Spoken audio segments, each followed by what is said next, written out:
मतदान का दूसरा चरण, 88 सीटों का चुनावी दंगल। हमारी इस खास पेशकश में आपका स्वागत है। मैं हूं प्रवीण तिवारी। लोकसभा चुनाव का शंखनाद हो चुका है और दिल्ली की गद्दी पर काबिज होने के लिए तमाम सियासी दल हर मुमकिन कोशिश कर रहे हैं कि किसी भी तरह से पिछड़े ना। अब पूरे देश की नजर मतदान के दूसरे चरण पर है। 26 अप्रैल को देश भर की 88 सीटों पर वोट डाले जाएंगे।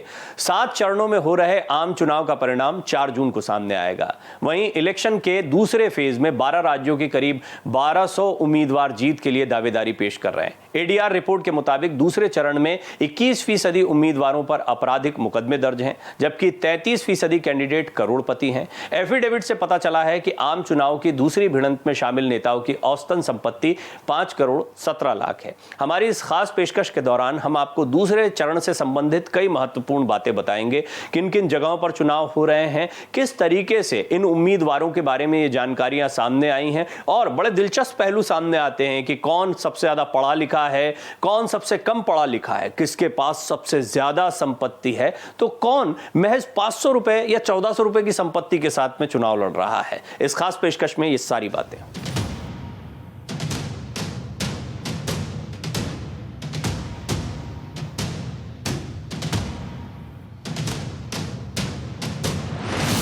दो 2024 चुनाव का शंखनाद, सियासी जंग आर पार।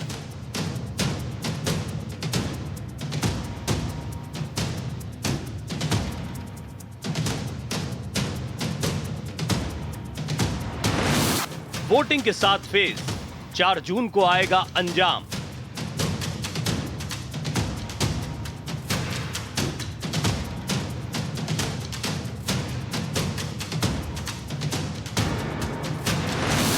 दूसरे चरण का मतदान, सियासी योद्धा तैयार।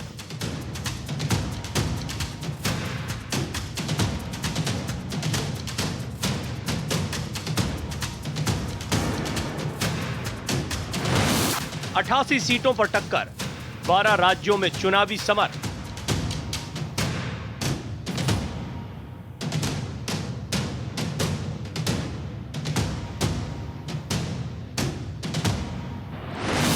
दागी उम्मीदवारों की कतार, हर दल में भरमार।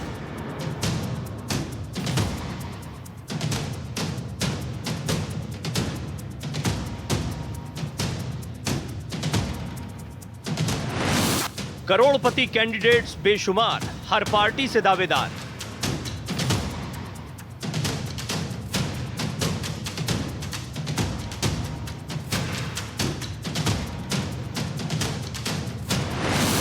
यूपी, एमपी, राजस्थान, सज गया चुनावी मैदान।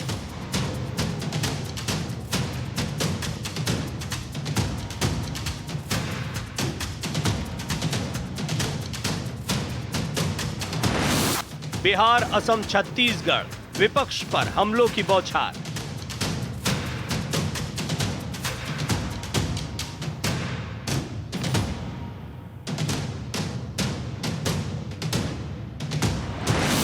माननीयों का शिक्षा स्तर, आधे ग्रेजुएट, आधे असफल।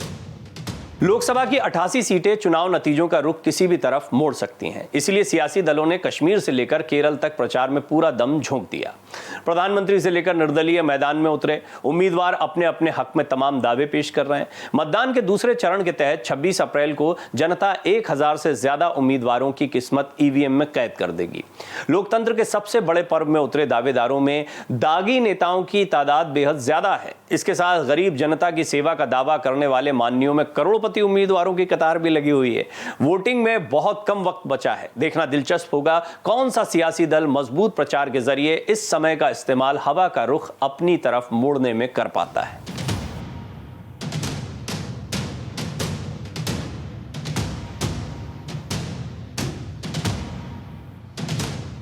जीत की हैट्रिक मारने के लिए एनडीए ने लोकसभा चुनाव 2024 में पूरी ताकत झोंक दी है।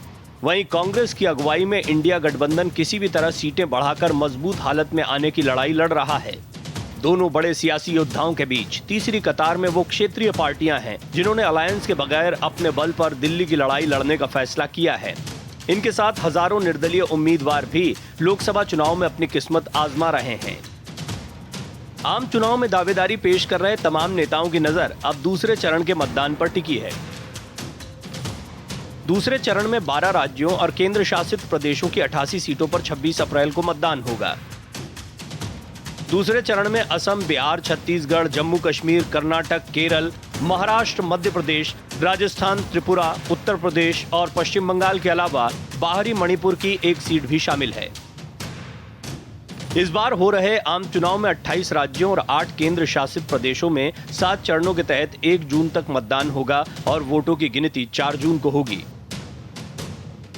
चुनाव आयोग के मुताबिक दूसरे चरण के लिए सबसे ज्यादा 500 नामांकन केरल में किए गए, जहां पर कुल 20 सीटों पर चुनाव होना है।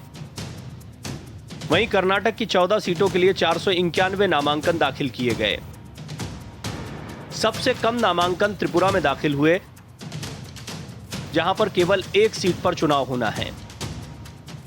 इलेक्शन के सेकेंड फेज में उत्तर प्रदेश के मेरठ, बागपत, अमरोहा, मथुरा, अलीगढ़, बुलंदशहर, गाजियाबाद और गौतम बुद्ध नगर सीटों पर वोट डाले जाएंगे।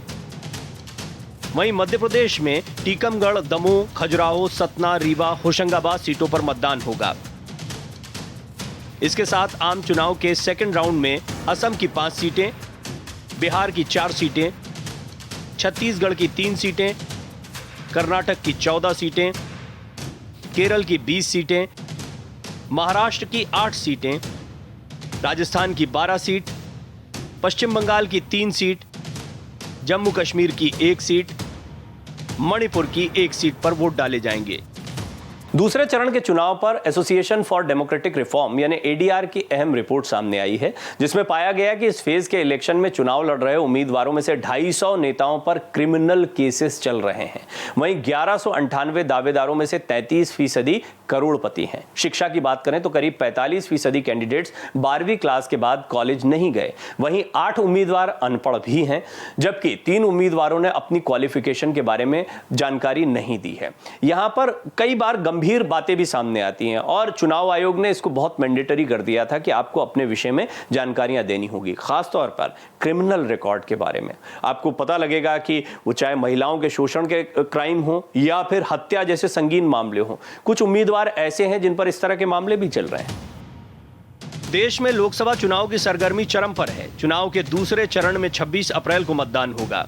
इसी दूसरे चरण के चुनाव को लेकर एसोसिएशन फॉर डेमोक्रेटिक रिफॉर्म्स यानी एडीआर की अहम रिपोर्ट सामने आई है, जिसमें पाया गया कि लोकसभा चुनाव 2024 के दूसरे चरण में चुनाव लड़ रहे कुल उम्मीदवारों में से 250 यानी 21% पर क्रिमिनल केसेस चल रहे हैं। जानकारी दे दें कि दूसरे चरण में कुल 1198 उम्मीदवार मैदान में हैं। एडीआर ने 1192 उम्मीदवारों के एफिडेविट की एनालिसिस की है। 6 उम्मीदवारों के एफिडेविट स्पष्ट नहीं होने के कारण उनकी जानकारी सामने नहीं आई। एडीआर के मुताबिक दूसरे चरण में 390 उम्मीदवार करोड़पति हैं। साथ ही उम्मीदवारों की औसतन संपत्ति 5 करोड़ 17 लाख आंकी गई है। भारतीय राजनीति में धन बल का असर बढ़ता जा रहा है। लोकसभा चुनाव के पहले चरण के मुकाबले दूसरे चरण में ज्यादा अमीर उम्मीदवार चुनावी मैदान में उतरे हैं। अब आपको सियासी दलों के मुताबिक करोड़पति उम्मीदवारों की जानकारी देते हैं। रिपोर्ट के मुताबिक बीजेपी के 64, कांग्रेस के 62, जेडीयू के 5, टीएमसी के 4, शिवसेना यूबीटी के 4, समाजवादी पार्टी के 4, शिवसेना के 3, सीपीआई-एम के 12 और सीपीआई के 2 कैंडिडेट करोड़पति हैं। पार्टीवार आंकड़े की बात करें तो कांग्रेस के 68 उम्मीदवारों के पास सबसे ज्यादा औसतन संपत्ति 39 करोड़ से ज्यादा है। वहीं दूसरे चरण के चुनाव में 6 उम्मीदवारों ने अपनी संपत्ति 0 घोषित की है। वहीं 3 उम्मीदवारों ने अपनी संपत्ति 500 से 1400 रुपए के बीच में बताई है। जानकारी दे दें कि 500 रुपए के साथ महाराष्ट्र की नांदेड़ सीट से निर्दलीय चुनाव लड़ रहे लक्ष्मण नागोराव पाटिल सबसे कम संपत्ति घोषित करने वाले कैंडिडेट हैं। लोकसभा चुनाव के दूसरे चरण में सबसे ज्यादा संपत्ति घोषित करने वाले टॉप 3 कैंडिडेट्स में पहले नंबर पर वेंकटरमन गौड़ा हैं।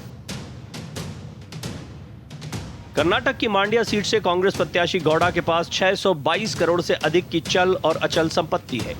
दूसरे स्थान पर कर्नाटक की बेंगलुरु ग्रामीण सीट से कांग्रेस प्रत्याशी डी के सुरेश हैं, जिनके पास 593 करोड़ से अधिक की संपत्ति है। जबकि तीसरी सबसे धनी उम्मीदवार बीजेपी प्रत्याशी हेमा मालिनी हैं। मथुरा लोकसभा सीट से हेमा मालिनी के पास 278 करोड़ से अधिक की चल और अचल संपत्ति है। अपने चुनावी हलफनामे में 1192 उम्मीदवारों में से 250 ने अपने ऊपर चल रहे आपराधिक मामलों की जानकारी दी है। वहीं 167 उम्मीदवारों ने अपने ऊपर गंभीर आपराधिक मामले दर्ज होने की जानकारी दी है। 3 उम्मीदवारों ने अपने ऊपर आईपीसी 302 के तहत हत्या से संबंधित मामले घोषित किए हैं। लिस्ट में महिलाओं पर अत्याचार से जुड़े मामले की जानकारी देने वाले उम्मीदवार 25 हैं। इन 25 में से एक उम्मीदवार पर आईपीसी 376 के तहत दुष्कर्म से जुड़ा मामला भी दर्ज है। इसके अलावा 21 उम्मीदवारों ने अपने ऊपर भड़काऊ भाषण से जुड़े मामले की जानकारी दी है। अगर इस चरण के उम्मीदवारों की क्वालिफिकेशन की बात करें तो 533 कैंडिडेट 5वीं और 12वीं के बीच पढ़े हुए हैं। 574 उम्मीदवारों ने अपनी क्वालिफिकेशन ग्रेजुएशन या इससे अधिक बताई है। वहीं 37 कैंडिडेट्स ने डिप्लोमा किया है, जबकि 37 कैंडिडेट्स सिर्फ साक्षर और 8 कैंडिडेट्स अनपढ़ हैं। वहीं 3 उम्मीदवार ऐसे भी हैं जिन्होंने अपनी क्वालिफिकेशन बताई ही नहीं है। लोकसभा चुनाव के दूसरे चरण का चुनाव प्रचार जोरों पर है। पीएम मोदी और अमित शाह समेत तमाम दलों के दिग्गज नेता जनता के बीच जाकर वोट मांग रहे हैं। केंद्रीय गृह मंत्री अमित शाह ने अपने संसदीय क्षेत्र अहमदाबाद में रोड शो किया। वहीं केरल में राहुल गांधी ने पीएम मोदी और बीजेपी पर जमकर हमला किया। असम पहुंचे बीजेपी के राष्ट्रीय अध्यक्ष जेपी नड्डा ने दावा किया कि पीएम मोदी एक दशक में 70 बार उत्तर पूर्वी राज्यों के दौरे पर आए। नतीजतन 7 सिस्टर्स की सूरत ही बदल गई है। ये बात सही है कि भारतीय जनता पार्टी ने नॉर्थ ईस्ट में बहुत मेहनत की है, धीरे धीरे अपने पैर जमाए हैं। एक समय पर कमल दूर दूर तक दिखाई नहीं देता था। नॉर्थ ईस्ट के बाद अब दक्षिण में भी इसी तरह से भारतीय जनता पार्टी लगातार प्रयासरत है। एनडीए और इंडिया गठबंधन ने लोकसभा चुनाव के दूसरे चरण की 88 सीटों पर जीत हासिल करने के लिए प्रचार में जी जान झोंक दी है। गुजरात में केंद्रीय गृह मंत्री अमित शाह ने अहमदाबाद के साणंद में रोड शो किया। इस दौरान बड़ी संख्या में लोग शामिल हुए। 2019 में अमित शाह ने बड़े अंतर से गांधीनगर में जीत हासिल की थी। रोड शो में भारत माता की जय और जय श्री राम के नारे लगाए गए। भारत माता की, भारत माता की, अब की बार, अब की बार।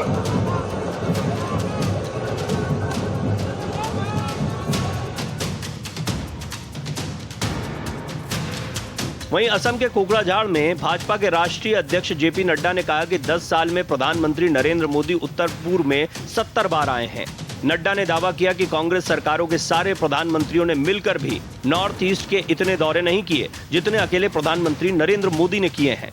बीजेपी अध्यक्ष के मुताबिक पिछले 10 सालों में लगभग 680 बार भाजपा के केंद्रीय मंत्री नॉर्थ ईस्ट आए हैं। नॉर्थ ईस्ट में प्रधानमंत्री मोदी जी 70 बार आए हैं। 70 टाइम्स, 10 साल में 70 times. All the prime ministers together has not taken 70 visits as much as प्रधानमंत्री मोदी जी अकेले 70 बार आए हैं। ये आपकी मुख्य मेन स्ट्रीमिंग हुई है।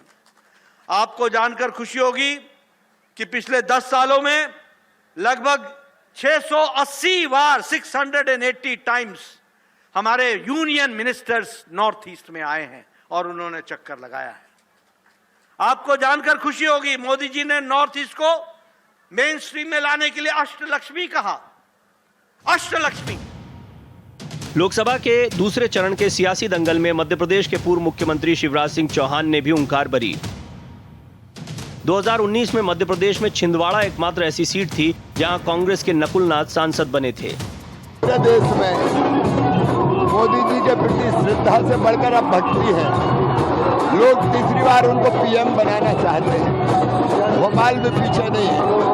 और आलोक शर्मा के रूप में बर्रू घाट भोपाली जो जमीन से जुड़े रहे बचपन से कार्यकर्ता सांसद के रूप में मिल रहा है तो भोपालवासी प्रसन्न है और ये जनसैलाब इसका उदाहरण है। वहीं केरल के कन्नूर में एक रैली को संबोधित करते हुए कांग्रेस नेता राहुल गांधी ने कहा कि कोविड के समय लाखों लोग अस्पतालों में मर रहे थे, ऑक्सीजन नहीं थी, वेंटिलेटर नहीं थे। प्रधानमंत्री कह रहे थे थाली बजाओ। When COVID was striking India, people were dying. Lakhs of people were dying in the hospitals, dying outside the hospitals. No ventilators, no oxygen. The Prime Minister says, "Thali bajao." आम चुनाव के दूसरे फेज के लिए अनंतनाग से Jammu Kashmir national conference के उम्मीदवार मियां अल्ताफ ने नामांकन दाखिल किया। इस दौरान पार्टी के उपाध्यक्ष उमर अब्दुल्ला भी मौजूद थे। उन्होंने मियां की कामयाबी की उम्मीद जताई। नेशनल कॉन्फ्रेंस, कांग्रेस, सीपीएम, बाकी जो इंडिया गठबंधन की जो पार्टियां हैं, उनके तरफ से जनाब मियां अल्ताफ साहब ने आज अपना नॉमिनेशन पेपर जो है वो डीसी साहब को सबमिट किए हैं और हम उम्मीद कर रहे हैं कि इंशाल्लाह इस इलेक्शन में तमाम पार्टियों के ताउन से मियां साहब जो है एक अच्छी कामयाबी इस इलेक्शन में हासिल करेंगे। पीडीपी अध्यक्ष महबूबा मुफ्ती ने अनंतनाग सीट पर अपने नामांकन के दौरान पार्टी का एजेंडा सामने रखा। ये पीडीपी एनसी या किसी और जमात की बात नहीं है। इस वक्त मसला ये है कि जम्मू कश्मीर जिसको एक खुली जेल में तब्दील किया गया है, हमसे हमारी जमीन, हमारे असासे, हमारे पावर प्रोजेक्ट, रेत बाजरी से लेके लिथियम सब हमसे छीना जा रहा है। हमें बंधुआ मजदूर बनाने की कोशिश की जा रही है। इसके साथ केरल के वायनाड में भाजपा के 400 पार नारे पर तेलंगाना सीएम रेवंत रेड्डी ने कहा कि नारा अच्छा है लेकिन कामयाब नहीं होने वाला। लोगों ने 2 बार भाजपा को मौका दिया लेकिन उन्होंने लोगों को सिर्फ धोखा दिया। इस बार भाजपा को कुछ मिलने वाला नहीं है। स्लोगन के नारा के लिए अच्छा है तो वो नारा कुछ कामयाब नहीं होने वाला है, क्योंकि 2 बार तो नरेंद्र मोदी जी को भारतीय जनता पार्टी को मौका दिए, ये मौका वो लोग धोखा दिए जनता को, तो इस बार तो कुछ मिलने वाले है, खाली नारा बचेगा। लोकसभा स्पीकर ओम बिरला कोटा से दावेदारी पेश कर रहे हैं। लीडर के रूप में प्रस्तुत करे तो इंडिया गठबंधन घोषित करे उनको प्रधानमंत्री का उम्मीदवार। इंडिया गठबंधन में उनको प्रधानमंत्री का उम्मीदवार घोषित नहीं किया। उनकी पार्टी ने खुद ने प्रधानमंत्री का उम्मीदवार घोषित नहीं किया। अब कांग्रेस केवल जातियों के आधार पर देश को विभाजन की रणनीति के तहत चुनाव लड़ना चाहती है। गलत तथ्यों को, गलत अफवाहों को पेश करके चुनाव लड़ती है। जैसे ही मोदी जी के 400 पार नारे का नारा देश में चला, जन जन बोलने लगा, तो उस 400 पर वो कहने लगे कि 400 पार पे संविधान परिवर्तन होगा। आप देखिए आज भी कांग्रेस झूठे नारे, झूठे वादे और असत्य बातों को कहकर समाज को दिग्भ्रमित करने का प्रयास करते हैं। वहीं उत्तर प्रदेश के गौतम बुद्ध नगर लोकसभा क्षेत्र में जनसभा को संबोधित करते हुए उत्तर प्रदेश के मुख्यमंत्री योगी आदित्यनाथ ने कहा कि जेवर में एशिया का सबसे बड़ा अंतर्राष्ट्रीय एयरपोर्ट बन रहा है। सिकंदराबाद सबसे नजदीक है जेवर के, और जेवर में बन रहा अंतर्राष्ट्रीय एयरपोर्ट आपके सामने एक उदाहरण है। बहनों और भाइयों, एशिया का सबसे बड़ा एयरपोर्ट आपके पास बन रहा है। इसका सर्वाधिक लाभ तो सिकंदराबाद और जेवर को ही होने जा रहा है। यही लोग सबसे ज्यादा लाभ मिलेंगे। हां, अर्थव्यवस्था प्रदेश और देश की इसके माध्यम से सुदृढ़ होने वाली है। 12 लेन और 6 लेन के 8 लेन के हाईवे बने, रैपिड रेल की सुविधा हम देने जा रहे हैं, मेट्रो आ रही है। बहनों और भाइयों, रेल की कनेक्टिविटी, डेडिकेटेड फ्रेट कॉरिडोर का जंक्शन दादरी में हमारे विधायक बैठे हैं। इन्हीं की विधानसभा क्षेत्र में डॉक्टर महेश शर्मा जी के इसी क्षेत्र में इसका भी लॉजिस्टिक का सबसे बड़ा केंद्र, देश का सबसे बड़ा केंद्र बनने जा रहा है, जहां लाखों नौकरियां निकलने वाली हैं। गौतम बुद्ध नगर लोकसभा सीट पर मतदान द्वितीय चरण में 26 अप्रैल को होना है। ऐसे में मतदान की तिथि जैसे जैसे नजदीक आ रही है, मुकाबला और भी दिलचस्प होता जा रहा है। पूरे देश में लोकसभा चुनाव के दूसरे चरण के लिए आक्रामक प्रचार अभियान जारी है। 26 अप्रैल को जनता 88 लोकसभा सीटों के लिए अपना फैसला देगी। लिहाजा हर सियासी दल चंद रोज के फासले में मतदाताओं को लुभाने की हर मुमकिन कोशिश करता है। पीएम मोदी की अगुवाई में एनडीए जहां पिछले 10 साल के काम को तीसरी पारी का आधार बना रहा है, तो वहीं कांग्रेस की अगुवाई में इंडिया गठबंधन चुन चुनकर बीजेपी सरकार की खामियों को सामने रख रहा है। लोकसभा चुनाव 2024 के लिए दोनों बड़े धड़ों ने बड़े पैमाने पर नए उम्मीदवार उम्मीदवारों को भी मैदान में उतारा है। इसीलिए इस बार आम चुनाव का रण कई नए रंग जनता के सामने पेश कर रहा है। करोड़ों मतदाता हर किसी के दावे को गौर से देख सुन भी रहे। जाहिर है जो जनता का दिल जीत पाएगा उसी के निशान पर मतदान के दिन वोटर बटन दबाएगा। हमारी इस खास पेशकश में फिलहाल इतना ही। बाकी की देश दुनिया की खबरों के लिए बने रहिए भारत एक्सप्रेस के साथ। नमस्कार।